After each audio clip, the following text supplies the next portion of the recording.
स्वस्ति श्री गणेशाय नमः। श्री सरस्वते नमः। श्री गुरुभ्यो नमः। श्री सुरभ्ये नमः।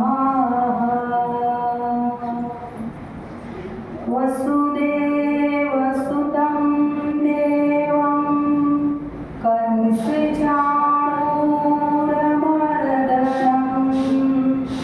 देवकी परमानन्दं श्रीकृष्णं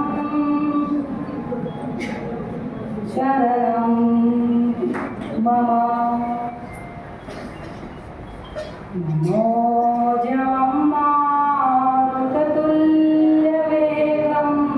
जितेन्द्रियं बुद्धिमतां वरिष्ठं वातात्मजं वानरयूथमुख्यं श्रीरामदूतं शरणं प्रपद्ये। गुरुर्ब्रह्मा गुरुर्विष्णु गुरुर्देवो महेश्वरा गुरुर्साक्षात् परब्रह्म तस्मै श्री गुरुवे नमः। बोलिए श्री राधा कृष्ण भगवान की जय। श्री चांगापुर नरेश हनुमान जी महाराज की जय। श्री सतगुरु देव भगवान की जय। नमः पार्वती पतये हर हर महादेव। कृष्ण गोविंद गोविंद गोपाला कृष्ण गोविंद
श्री सद्गुरु परमात्मा के श्री चरणों में हम कोटि कोटि प्रणाम करते हैं और राधा कृष्ण मंदिर के प्रांगण में भगवान के चरणों में उपस्थित सभी सद्भाविक श्रोताओं को हमारा प्रणाम।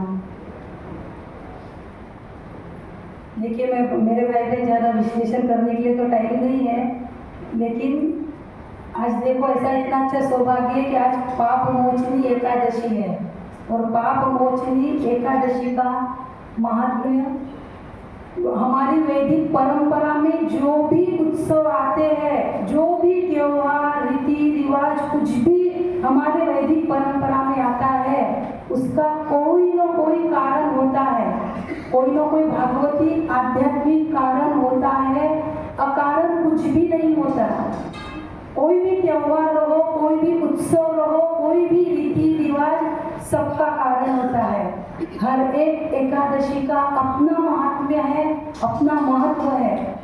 और आज की पापमोचनी एकादशी का जो महात्म्य है, हमारे पुराणों के अनुसार च्यवन ऋषि अपने पुत्र मेधावी ऋषि के साथ में आश्रम में रहते थे।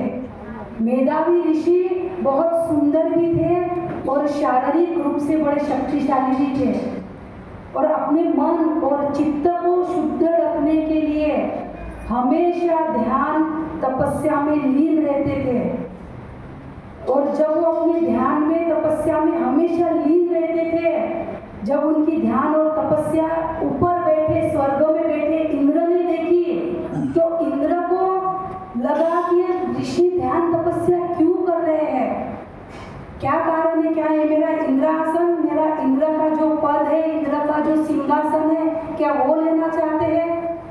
इंद्र थोड़ी भी कोई तपस्या करे ना मेरे भाई बहन, इंद्र को बड़ा डर लगता है। थोड़ी भी कोई, देखो नारद जी ने तपस्या की, इंद्र को डर लगता है। इंद्र को एक ही डर कि कोई मेरा सिंहासन न ले, यानी कुर्सी का डर वैसे सभी को होता है कि मेरी कुर्सी न चली जाए, लेकिन इंद्र को सबसे ज्यादा डर होता है। इंद्र के सिंहासन के नट बोल्ट थोड़े ढीले हैं, थोड़ी भी कोई तपस्या करे कि इंद्र का सिंहासन डोलने लगता।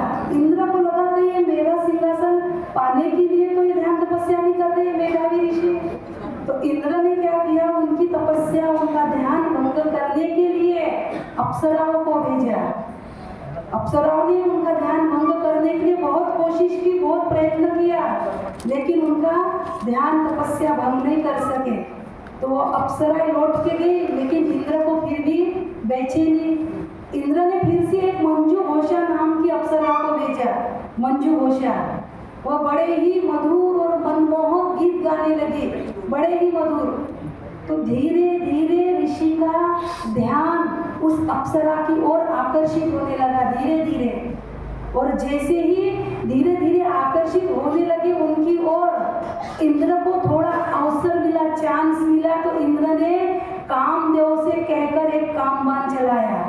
और जैसे ही इंद्र ने कामदेव के द्वारा कामबाण चलाया, तो मेधावी ऋषि के मन में थोड़ी भोग की भावना जागृत हो गई, भोग विलास की भावना जागृत हो गई, और वह उस अप्सरा के सुंदरता में, उसके सौंदर्य में आकर्षित हो गए। और ऐसे भी आकर्षित हुए कि कई साल बीत गए, उन्हें समय बीतने का एहसास ही नहीं हुआ, कई साल। और हमने तो ऐसे सुना कि 57 साल बीत गए, बाद में उन्हें होश आया, ध्यान आया कि मेरा इतना समय जो मैंने पवित्रता, ध्यान से, तपस्या से जो पवित्रता प्राप्त की थी, वह सारी पवित्रता नाश हो गई, नष्ट हो गई। जब उन्हें ध्यान आया तब 57 साल बीत चुके थे। और जैसे ही जब होश जागृत हुए, होश में आया, तो उन्हें बड़ी ग्लानि हुई अपनी इस कर्म पे, बड़ी ग्लानि हुई, मन में हुआ कि मैंने जो पवित्रता प्राप्त की थी वो नाश हो गई। उनको बड़ा बेचैन, उनको ग्लानि हुई, तो वह अपने पिता च्यवन ऋषि के पास गए। च्यवन ऋषि से अपनी इस निंदित कर्म की क्षमा याचना की। च्यवन ऋषि ने अपने पुत्र मेधावी को शांत किया, बेटा शांत हो जाओ, जो हो गया। अरे सादा कोई, जैसे कोई निशाना लगाना सीखता है ना, जैसे हमारे जो फौजी है, कोई भी है, कोई निशाना लगाना आदि सीखे, तो क्या एक बार में निशाना लगता है क्या? हजारों गोलियां व्यर्थ जाती, तब कहीं जाके एक निशाना लगता है। सादा एक निशाना लगाना है, तो यदि परमात्मा का लक्ष्य प्राप्त करना है तो कितना बड़ा लक्ष्य है ये। तो हम बार बार नीचे गिरेंगे, बार बार उठेंगे, कोई फर्क नहीं पड़ता, लेकिन लगे रहो, परमात्मा के रास्ते में लगे रहो। ऐसा उनके पिता ने च्यवन ऋषि ने समझाया, उन्हें शांत किया और उनसे कहा कि बेटा जो हो गया सो हो गया, लेकिन ये चैत्र माह की कृष्ण पक्ष की जो है पाप मोचनी एकादशी है, इसका व्रत उपवास करो बेटा, इस भगवान विष्णु की आराधना करो, तुम इस पाप से मुक्त हो जाओगे। और यही बात उन्होंने उस मंजू घोषा अप्सरा से भी कही, क्योंकि मेधावी ऋषि को जब क्रोध आया कि मेरा इतना समय व्यर्थ गया, ये इंद्र की चाल थी। जब मेधावी ऋषि को जब क्रोध आया तो मेधावी ऋषि ने मंजू घोषा अप्सरा को भी श्राप दिया था कि तुम इस ब्रह्मांड की सबसे कुरूप स्त्री हो जाओ, पिशाचिनी हो जाओ। तो मंजू घोषा ऋषि ने मंजू घोषा अप्सरा को भी श्राप दिया। तो च्यवन ऋषि ने मंजू घोषा अप्सरा से भी कहा कि तुम्हें भी अगर इस श्राप से मुक्त होना है तो ये चैत्र माह की कृष्ण पक्ष की जो है पाप मोचनी एकादशी है, तुम भी इस एकादशी का व्रत उपवास करो, भगवान विष्णु की आराधना करो, तुम भी इस कुरूपता से मुक्त हो जाओगी, इस पिशाचिनी योनि से मुक्त हो जाओगी। तो कहते हैं दोनों ने इस एकादशी का व्रत उपवास किया और परिणाम स्वरूप भगवान विष्णु की कृपा से दोनों भी मेधावी ऋषि भी और वह मंजू घोषा अप्सरा जो कुरूपता को प्राप्त हो गई थी, वह अप्सरा भी इस पाप से मुक्त हुए और दोनों को भी परमात्मा की प्राप्ति हुई। ऐसी इस पाप मोचनी एकादशी का जो महात्म्य है, हमारे पुराणों के कथा के अनुसार ऐसा महत्व आता है। देखिए मेरे भाई बहन, आप सब एकादशी तो करते हो ना, जो नहीं भी करता होगा, शायद हो सकता है डॉक्टर नहीं बोले, किसी को कोई बीमारी हो, आप एकादशी क्यों करनी चाहिए? बस 2-5 मिनट इसका अर्थ, एकादशी क्यों करनी चाहिए? बस कर रहे हैं इसलिए नहीं करनी है। सहज वडिला होती सेवा मनुनी पूजी तो या देवा, नहीं परंपरा से करते आ रहे इसलिए ना। हमने अभी कहा ना, किसी भी उत्सव का, किसी भी रीति रिवाज का, त्योहार का अपना महत्व होता है। तो एकादशी क्यों करनी चाहिए? देखिए कोई विशेष त्योहार होता है तो हम विशेष रसोई बनाते हैं ना, जैसे दिवाली है, दशहरा है, अभी होली गई, अब जैसे चैत्र नवरात्र आरंभ होंगे, गुड़ी पाड़वा, हम सिर्फ दाल चावल सब्जी रोटी भी बनाते हैं ना। कोई विशेष त्योहार है तो विशेष रसोई बनती है ना। तो वैसे ही विशेष तिथि रहे तो भगवान का स्मरण, भगवान का चिंतन विशेष होना चाहिए, ज्यादा होना चाहिए प्रतिदिन के अनुसार, क्योंकि हमारी 5 ज्ञानेंद्रिया है और 5 कर्मेंद्रिया, 10 इंद्रिया है ना, हमारे पूरी 10 इंद्रिया है, 5 ज्ञानेंद्रिया, 5 कर्मेंद्रिया और 11वां मन। ये एकादश, हम 11 भी कहते हैं ना एकादश को, ये एकादश इंद्रियों को संयमित रखते हुए, परमात्मा का स्मरण करते हुए हम एकादशी का उपवास करें। उप यानी समीप और वास यानी वास करना। परमात्मा के समीप वास कैसे करेंगे? हम दिन भर 24 घंटे तो मूर्ति से लिपट कर नहीं बैठेंगे, और मूर्ति के पास में, विग्रह के पास में लिपट कर बैठना ये स्मरण चिंतन नहीं है। चलते फिरते उठते बैठते 24 घंटे परमात्मा का स्मरण चिंतन होना चाहिए।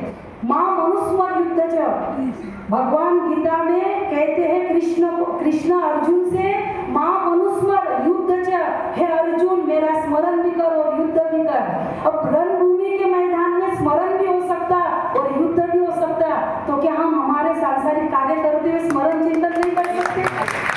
स्मरण और चिंतन ये ज्यादा से ज्यादा होना चाहिए। और उपवास के दिन यदि हम अन्न ग्रहण करेंगे तो अन्न से हमारा रजोगुण बढ़ता है। थोड़ी सुस्ती आती है ना भोजन होने के बाद, थोड़ी नींद, और धूपकाली में तो कुछ ज्यादा ही आती है, थोड़ी सुस्ती आती है। तो सुस्ती आएगी तो हमारा स्मरण चिंतन छूटेगा, स्मरण चिंतन छूटेगा तो हमारा परमात्मा के समीप वास कैसे हुआ? सिर्फ साबुदाना की उसळ खा ली और उपवास, उसको उपवास नहीं कहते, उपवानी समीप, और वास यानी वास करना। परमात्मा के समीप वास करने का ही नाम उपवास है। और परमात्मा के समीप हम स्मरण और चिंतन से ही वास कर सकते हैं। ज्यादा विश्लेषण करने के लिए टाइम दी, लेकिन कैसे समीप में कैसे वास करेंगे हम, कैसे चिंतन होगा परमात्मा का? 24 घंटे कैसे परमात्मा का चिंतन हो? उसके लिए ये सारे रीति, जैसे अभी चैत्र गुड़ी पाड़वा आएगा, बाद में रामनवमी, बाद में हनुमान जन्मोत्सव, एन प्रकारे हम परमात्मा से जुड़े रहे, इसीलिए उत्सव आते हैं। सात्विक होना चाहिए हमारा, क्योंकि दशों इंद्रियों का संचालन करने वाला मन बॉस है। इंद्रियों में अपना कोई बल नहीं है मेरे भाई बहन, इंद्रियों में अपनी कोई शक्ति नहीं है, मन उनको संचालित करता। सकल इंद्रिया मन है प्रधान, इंद्रिया नाम मनश्चास्मि, कृष्ण भी कहते हैं गीता में, मन मेरी विभूति है अर्जुन। विभूति योग जो आता है ना 10वां अध्याय, मन इंद्रिया नाम मनश्चास्मि, इंद्रियों में मन मैं हूँ। ये दशों इंद्रियों का स्वामी मन है, और मन यदि सात्विक रहेगा तो ही इंद्रिया परमात्मा में लगेगी ना। मन में यदि रजोगुण तमोगुण रहा तो इंद्रिया कैसे भजन करेगी? संभव ही नहीं है परमात्मा का स्मरण चिंतन करना। इसलिए मन को सात्विक रखना है, इसीलिए सात्विक आहार लेना है, फलाहार लेना है, एकदम फलाहार, हल्का लगे हमें, हल्का हल्का महसूस हो तो हमारा स्मरण चिंतन होगा। और दशों इंद्रियों से मन यदि संभालता है और उस माध्यम से हम परमात्मा का स्मरण चिंतन करते हैं तो उसे सही मायने में स्मरण चिंतन कहते हैं। उसका नाम स्मरण चिंतन है। 24 घंटे के, और कभी भगवान की कृपा से हमें बोलने का अवसर मिला तो 24 घंटे कैसे परमात्मा का स्मरण चिंतन हमसे हो, हम वह देखने का इसलिए प्रयास करेंगे कि अभी 24 घंटे बोलना आसान है मेरे भाई बहन, हमारे पीछे कोई प्रपंच नहीं है, फिर हम भी 24 घंटे स्मरण चिंतन नहीं कर सकते। बोलना आसान होता है, 10 सेकंड भी नहीं लगेंगे इस लाइन बोलने के लिए कि 24 घंटे स्मरण चिंतन करो, लेकिन इसको करने के लिए 10 जन्म लगेंगे। जन्म जन्म मुनि जतन कराई, अंत राम कही, आवत नाही कहना तो चाहा लेकिन आवत नाही। ये मुनियों की बात है, हम तो साधारण पामर कलयुग के जीव है। जन्म जन्म अनेक जन्म संसिद्धो ततो याति पराम गति, गीता भी कहती है अनेक जन्म संसिद्धो ततो याति पराम गति, परम गति प्राप्त करने के लिए अनेक जन्म लगते हैं। तो वो अनेक जन्म हमारे कैसे कम हो और 24 घंटे हमारा कैसा स्मरण हो, इसका अगर हमें बोलने का यदि अवसर मिला तो इसका विश्लेषण थोड़े संक्षेप में बताएंगे। अभी समय की मर्यादा है क्योंकि पर्दा लगेगा और 9:30 बजे आरती हो जाएगी, इसलिए ज़्यादा तो नहीं बोल सकते। लेकिन हमें जो भी परमात्मा के चरणों में एकादशी के और चैत्र महीने में, भले नवरात्र भी टाइम है, लेकिन जिस चैत्र महीने में हमारे इष्ट आराध्य राम जी प्रकट हुए, उस चैत्र माह की एकादशी को दिन हमें बोलने का अवसर मिला। हम इसे हमारा सौभाग्य परम सौभाग्य समझते हैं। इससे ज़्यादा कोई शब्द नहीं, हमें यहाँ बोलने का अवसर दिया। पूरे राधा कृष्ण सेवा समिति जो भी है, नाम तो हमें सबके मालूम नहीं, लेकिन पूरे जितने भी हैं हम उन्हें धन्यवाद ही नहीं, हम साधुवाद भी देना चाहते हैं और हमारी वाणी को विराम देते हैं। बोलिए राधा कृष्ण भगवान जय, हनुमान जी महाराज जय हो, सद्गुरुदेव भगवान नमः पार्वती पतये हर हर महादेव। जय श्री कृष्ण। गुरु गोविंद दोनों मिले ताके लागू पार, बलिहारी गुरु आपने गोविंद दियो बता। एक तन विष की बेलड़ी गुरु अमृत की खान, शीश दिए जो गुरु मिले तो भी सस्ता जान। परमहंस सदगुरु सीताराम दास जी बाबा जो हमारे भी गुरु हैं और आपके भी महेश्वरी देवी जी के भी गुरु हैं, उनके चरणों में शत शत कोटि कोटि नमन करके हम आपके स्वागत हेतु बुलाना चाहेंगे तारा जी काकानी को। आप इनका पुष्प गुच्छ देकर स्वागत करें। तारा जी काकानी। 5 लोगों के नाम यहाँ से लिए जाएंगे एक एक करके।